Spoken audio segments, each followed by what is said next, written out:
Hello दोस्तों, मैं summer G S पर आपका स्वागत करता हूं। तो आज हम 14 सितंबर के करंट अफेयर्स के बारे में जानेंगे जो आने वाली एग्ज़ाम्स के लिए काफ़ी इम्पोर्टेंट होंगे। तो हम देखते हैं कि भारत ने लॉन्च किया भारत में शहरी अपशिष्ट जल परिदृश्य पर संयुक्त श्वेत पत्र। अगर बात करें भारत ने तो कोपेनहेगन में, कहाँ पर? कोपेनहेगन में विश्व जल कांग्रेस और प्रदर्शनी 2022 में डेनमार्क के साथ भारत में शहरी अपशिष्ट जल परिदृश्य पर एक संयुक्त श्वेत पत्र लॉन्च किया है। देखते हैं कि कार्यक्रम में जल शक्ति मंत्री कौन थे? गजेंद्र सिंह शेखावत ने भी भाग लिया। श्वेत पत्र का उद्देश्य की अगर बात करें तो भारत में अपशिष्ट जल उपचार की वर्तमान स्थिति और भविष्य की उपचार संरचनाओं, शहर निर्माण और सहयोग के लिए संबद्ध मार्गों को अपनाना है। नेक्स्ट है कि नीति आयोग ने ही पहली शून्य फोरम की मेज़बानी की है। नीति आयोग ने 14 सितंबर 2022 को दिल्ली में भारत के शून्य प्रदूषण ई मोबिलिटी अभियान की पहली वर्षगांठ मनाने के लिए शून्य फोरम की मेज़बानी की है। और आयोजन के दौरान एक स्वदेशी बैटरी उद्योग द्वारा भारत के लिए प्रस्तुत आर्थिक अवसरों पर प्रकाश डालने वाली 3 रिपोर्ट श्रृंखला, कौन सी रिपोर्ट? 3 रिपोर्ट श्रृंखला का विमोचन किया है। G20 शेरपा और नीति आयोग के पूर्व CEO कौन है? अमिताभ कांत ने मुख्य भाषण दिया है। नेक्स्ट है कि अगर के व्यापार को बढ़ावा देने के लिए त्रिपुरा में बनेगा अनुसंधान केंद्र। त्रिपुरा वन विभाग ने विपणन लिंकेज की सुविधा के साथ साथ अगर पर शोध करने के लिए एक अंतर्राष्ट्रीय व्यापार अनुसंधान केंद्र खोलने के लिए एक प्रक्रिया शुरू की है।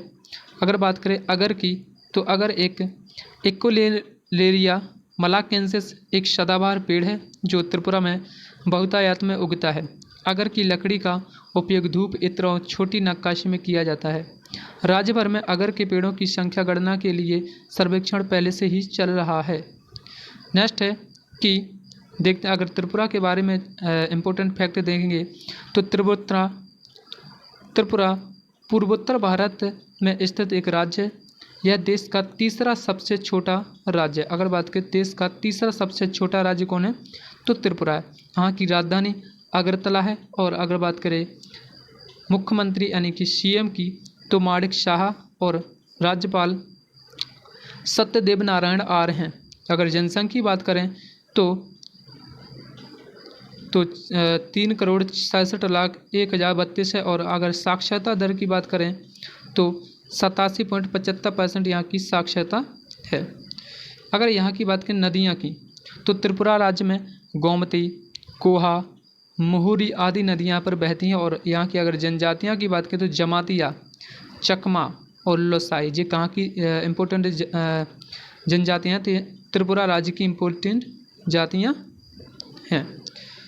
नेक्स्ट है कि तेलंगाना में स्थापित होगा भारत का पहला वानिकी विश्वविद्यालय।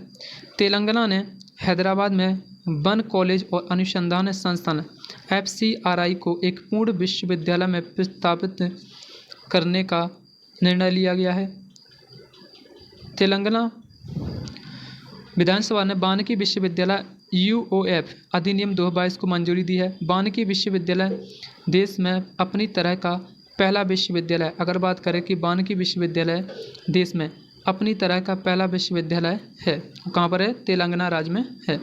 विश्व स्तर पर केवल रूस और चीन में वन विश्वविद्यालय। अगर बात करें विश्व स्तर पर कहाँ पर है तो रूस में है और चीन में। भारत में कहाँ पर है? तेलंगाना राज्य में है। नेक्स्ट है कि राष्ट्रीय प्रतियोगिता के विजेताओं को मासिक वजीफा देगा पंजाब। अगर बात करें पंजाब राज्य की तो जो भी राष्ट्रीय प्रतियोगिता जीतता है ना तो वहाँ पर अब मासिक वजीफा देगा। कौन देगा? पंजाब राज्य देगा। पंजाब के खेल मंत्री कौन है? गुरमीत सिंह हेयर ने राष्ट्रीय प्रतियोगिता में प्रथम 3 स्थान प्राप्त करने वाले खिलाड़ियों को मासिक वजीफा देने के लिए छात्रवृत्ति योजना शुरू की है। अगर बात करें यहाँ तो राज्य सरकार की ओर से नई खेल नीति भी शुरू की जाएगी। जिसके तहत खेल विभाग के विशिष्ट संवर्ग बनाकर अंतर्राष्ट्रीय स्पर्धाओं में पदक जीतने वाली खिलाड़ियों के लिए सीधी भर्ती की जाएगी। नेक्स्ट है कि अगर बात करें खाद्य सुरक्षा एटलस वाला तीसरा राज्य कौन है, तो वो कौन सा राज्य है? झारखंड है। खाद्य सुरक्षा एटलस वाला तीसरा राज्य कौन है? झारखंड है। पूर्वी भारत में बिहार और उड़ीसा के बाद, पहला कौन था? बिहार और दूसरा था उड़ीसा, के बाद झारखंड तीसरा राज्य बन गया जिसके ग्रामीण क्षेत्रों के लिए खाद्य सुरक्षा एटलस जारी किया है। तो पहला राज्य कौन है? बिहार है। दूसरा राज्य कौन है? उड़ीसा। और तीसरा राज्य कौन बन गया? झारखंड बन गया है। नेक्स्ट है कि यह एटलस राज्य में खाद्य सुरक्षा की स्थिति के मानचित्रण की दिशा में एक प्रयास है। इसे दिल्ली स्थित institute for human development IHD ने Indira Gandhi institute of development research Mumbai की शोध पहल के तहत पर तैयार किया गया है। नेक्स्ट है कि असम सरकार ने 6 सेंट्रल जेलों में आर्ट डिस्पेंसन सेंटर किए लॉन्च। राज्य सरकार ने, अगर बात करें राज्य असम सरकार ने, तो 12 सितंबर 2022 को राज्य भर की 6 सेंट्रल जेलों में एंटी रेट्रोवायरल थेरेपी, अगर बात करें आर्ट का फुल फॉर्म तो एंटी रेट्रोवायरल थेरेपी है, डिस्पेंसन सेंटर लॉन्च किए गए हैं। अगर बात करें यहाँ की, तो यह केंद्र गुवाहाटी, सिलचर, डिब्रूगढ़, जोरहाट, तेजपुर और नगांव केंद्रीय जेलों में खोले गए हैं। असम देश का 5वां राज्य है जहां जेलों में आर्ट डिस्पेंसन सेंटर खोले गए हैं। तो कौन सा राज्य? असम 5वां राज्य बन गया है। नेक्स्ट है, यह आर्ट डिस्पेंसन सेंटर HIV संक्रमित कैदियों के लिए इलाज के लिए खोले गए हैं। नेक्स्ट है कि अगर बात करें हिंदी दिवस की, तो 14 सितंबर को मनाया जाता है। दूसरी बार भारत के अटॉर्नी जनरल कौन बने हैं? मुकुल रोहतगी। अगर बात करें भारत के दूसरी बार अटॉर्नी जनरल कौन बने हैं? रोहित, मतलब पहले जी बन चुके हैं, अब दूसरी बार बने हैं। प्रकाश चंद इरिट्रिया में भारत के राजदूत नियुक्त होंगे। प्रकाश चंद इरिट्रिया क्या एक देश है जहां पर भारत के अगले राजदूत होंगे। अगर बात करें G20 अध्यक्षता के दौरान बांग्लादेश को अतिथि देश के रूप में आमंत्रित करेगा भारत। तो भारत में जो G20 होगा वहाँ पर जो अतिथि के रूप में कौन सा देश होगा? बांग्लादेश होगा। औद्योगिक निवेश आकर्षित करने वाला राज्यों की सूची में आंध्र प्रदेश शीर्ष पर है। अब देखते हैं विस्तार देखते हैं कि 14 सितंबर को हम हिंदी दिवस मनाते हैं। हिंदी दिवस हर साल 24 सितंबर को पूरे देश में मनाया जाता है। यह देश को हिंदी की आधिकारिक भाषा के रूप में अपनाने के उपलक्ष्य में मनाया जाता है। अगर बात करें कि भारत की संविधान सभा ने 14 सितंबर 1949 को हिंदी को भारत की आधिकारिक भाषा के रूप में अपनाया है। तो हिंदी को आधिकारिक भाषा के रूप में कब अपनाया गया है? 24 सितंबर 1949 को। वहीं विश्व हिंदी दिवस हर साल 10 जनवरी को मनाया जाता है। अगर बात करें विश्व हिंदी दिवस की, तो 10 जनवरी को, और हिंदी दिवस और 14 सितंबर को मनाया जाता है। नेक्स्ट है, दूसरी बार भारत के अटॉर्नी जनरल कौन बने हैं? मुकुल रोहतगी। वरिष्ठ अधिवक्ता मुकुल रोहतगी 1 अक्टूबर 2022 से दूसरी बार भारत के महान्यायाधीश बनने वाले पहले हैं। वर्तमान महान्यायवादी के वेणुगोपाल का कार्यकाल 30 सितंबर 2022 को समाप्त हो गया है। अब उनके बाद कौन होंगे? रोहतगी ने 2014 से 2017 तक 3 वर्षों के लिए भारत के 14वें महान्यायवादी के रूप में भी कार्य किया था। भारत का महान्यायवादी भारत सरकार के मुख्य कानूनी सलाहकार के रूप में कार्य करता है। तो अगर आ जाए क्वेश्चन कि भारत सरकार के मुख्य कानूनी सलाहकार के रूप में कौन कार्य करता है, तो कौन कार्य करता है? महान्यायवादी करता है। नेक्स्ट है कि इरिट्रिया में भारत के राजदूत कौन हैं? प्रकाश चंद्र नियुक्त होंगे। अगर बात करें इरिट्रिया देश में, तो इरिट्रिया देश में भारत के अगले राजदूत कौन होंगे? तो वो होंगे प्रकाश चंद्र सेठी होंगे। वरिष्ठ राजनयिक प्रकाश चंद्र को इरिट्रिया में भारत का अगला राजदूत नियुक्त किया गया है। इससे पहले चंद 2019 में इंडोनेशिया के बाली में भारत के महावाणिज्य दूत थे। चंद ने 2010 से 2014 तक फिलीपींस में प्रथम सचिव वाणिज्य दूत के रूप में भी कार्य किया है। इरिट्रिया पूर्वी अफ्रीका के हॉर्न ऑफ अफ्रीका क्षेत्र में स्थित एक देश है। कहाँ पर है कि अगर बात करें पूर्वी अफ्रीका के हॉर्न ऑफ अफ्रीका देश में एक इरिट्रिया देश है, जिसकी राजधानी और सबसे बड़ा शहर अस्मारा है। अगर बात करें इरिट्रिया देश की राजधानी क्या है, तो अस्मारा है। नेक्स्ट है कि G20 अध्यक्षता के दौरान बांग्लादेश को अतिथि देश के रूप में आमंत्रित किया गया है।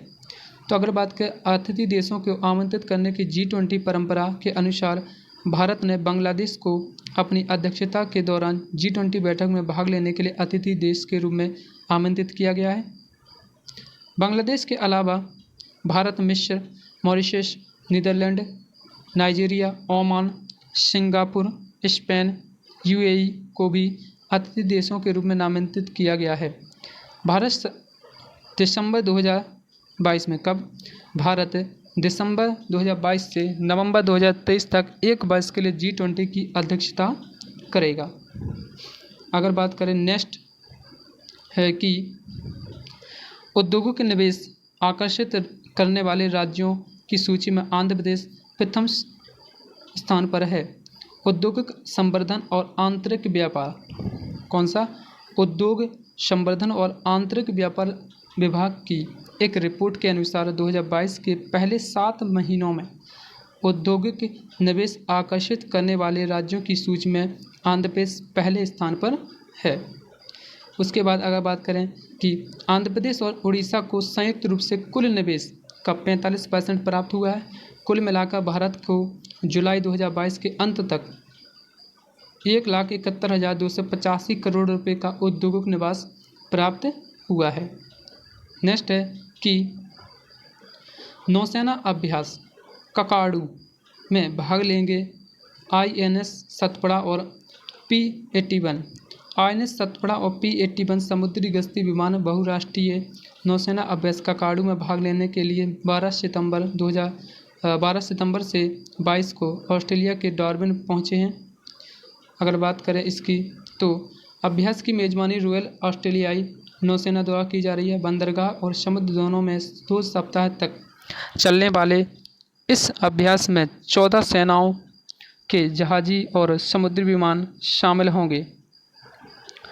भारतीय वायुसेना ने अगस्त 2022 में ऑस्ट्रेलिया में अभ्यास पिच ब्लैक में भी भाग लिया। अगर बात करें पिच ब्लैक नौसेना अभ्यास कहाँ हुआ है, तो जो ऑस्ट्रेलिया में हुआ है। नेक्स्ट है कि अंतर्राष्ट्रीय बाजरा वर्ष 2023 के लिए शुरू की गई है पहल। सरकार ने बाजरा के बारे में जागरूकता पैदा करने के लिए अंतर्राष्ट्रीय बाजरा वर्ष 2023 के लिए एक पहल शुरू की गई है, जिसके जो सरकार द्वारा सितंबर 2022 में मिलेट स्टार्टअप इनोवेशन चैलेंज के साथ India's wealth millets for health theme के साथ एक कॉमिक कहानी डिजाइन करने के लिए एक प्रतियोगिता शुरू की गई है। UNGA ने मार्च 2021 से 2023 को अंतर्राष्ट्रीय बाजरा वर्ष के रूप में घोषित किया है। तो 2023 को कौन से वर्ष के अंतर्राष्ट्रीय बाजरा वर्ष के रूप में घोषित किया है। नेक्स्ट है कि SDG की दिशा में काम करने के लिए पंचायती राज मंत्रालय और IRMA के बीच समझौता किया गया। पंचायती राज मंत्रालय MOPR और ग्रामीण प्रबंधन संस्थान IRMA गुजरात देश भर में पंचायती राज संस्थानों को मजबूत करने के लिए 14 सितंबर 2022 को एक समझौते पर हस्ताक्षर करेंगे। यह समझौता ज्ञापन एक ढांचा स्थापित करेगा जिसके तहत पंचायती राज संस्थाओं के माध्यम से सतत विकास लक्ष्यों यानी कि SDG के स्थानीयकरण के लिए MOPR और IRMA पर साझेदारी करेगा। नेक्स्ट है कि अगर बात करें ट्विटर पर 50 मिलियन फॉलोअर्स वाले पहले क्रिकेटर कौन है, तो वो कौन है? विराट कोहली है।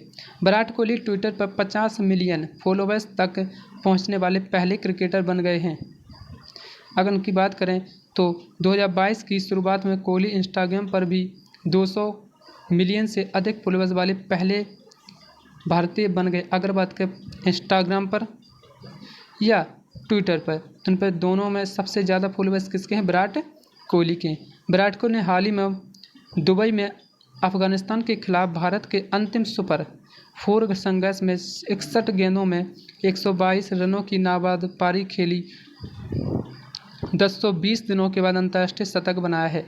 और अगर बात करें कि टी20 में छठवें प्लेयर जिन्होंने शतक लगाया तो वो कौन है? विराट कोहली है। ठीक है। अगर भारत के महान्यायवादी के बारे में जाने तो भारत का महान्यायवादी AGI देश का सर्वोच्च विधि अधिकारी और भारत सरकार का मुख्य कानूनी सलाहकार होता है। तो भारत का मुख्य कानूनी सलाहकार कौन होता है? भारत का महान्यायवादी होता है।